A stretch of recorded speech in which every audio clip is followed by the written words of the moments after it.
নমস্কার। স্কুলের এক বিরাট পরিবর্তন হতে চলেছে। স্কুলে বায়োমেট্রিক হাজিরার ব্যবস্থা চালু হতে চলেছে। রাজ্যের সরকারি এবং সরকারি সাহায্যপ্রাপ্ত স্কুলগুলোতে পঠন পাঠনের পরিবেশ উন্নত করতে এবং স্বচ্ছতা আনতে বায়োমেট্রিক হাজিরার ব্যবস্থা চালু করার সিদ্ধান্ত নিয়েছে সরকার। এই ব্যবস্থার মাধ্যমে ছাত্র ছাত্রীরা স্কুলে প্রবেশের সময় এবং বের হওয়ার সময় ডিজিটাল আঙুলের ছাপ দিয়ে উপস্থিতি নথিভুক্ত করবে। এতে কোনো পড়ুয়া কখন স্কুলে আসছে বা বের হচ্ছে তার সঠিক সময় সরাসরি সরকারি তথ্য ভাণ্ডারে কিন্তু জমা হয়ে যাবে।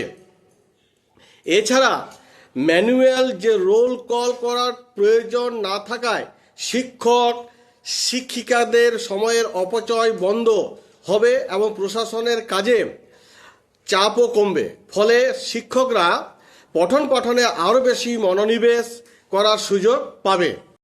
সঠিকভাবে বায়োমেট্রিক হাজিরা ব্যবস্থা চালু হওয়ার ফলে একদিকে যেমন স্কুল পড়ুয়াদের উপস্থিতির ক্ষেত্রে স্বচ্ছতা এবং নিয়মানুবর্তিতা নিশ্চিত হবে, অন্যদিকে শিক্ষক শিক্ষিকাদের উপর থেকেও প্রশাসনিক কাজের চাপও অনেকটা কিন্তু লাঘব হবে।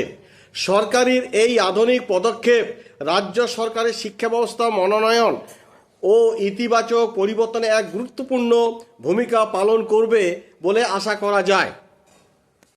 তবে একটা কথা কিন্তু প্রত্যেকটা ছাত্রছাত্রীকে মনে রাখতে হবে, সেটা হচ্ছে স্কুলে যদি নিয়মিত না এসে বা উপস্থিতি কম থাকলে ছাত্র ছাত্রীদের নানা ধরনের সমস্যার সম্মুখীন হতে হবে।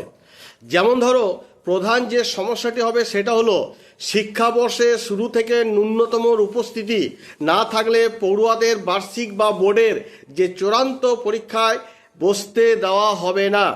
দ্বিতীয়ত যে অসুবিধাটা হবে সেটা হচ্ছে যে পর্যাপ্ত উপস্থিতি না থাকলে সরকারি যে সুযোগ সুবিধা অর্থাৎ স্কলারশিপ বা শিক্ষাবৃত্তি পাওয়ার ক্ষেত্রে কিন্তু একটা বাধা তৈরি হতে পারে।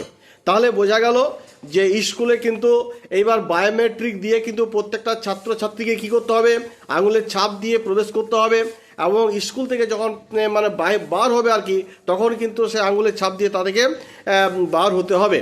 এই যে একটা সুন্দর একটা সুব্যবস্থা হচ্ছে, এটা তোমাদের কেমন লাগলো এটা কিন্তু অবশ্যই কিন্তু কমেন্ট সেকশানে কমেন্ট করে জানাবে এবং তোমরা কোথা থেকে এই চ্যানেলটি দেখছো তাও জানাবে।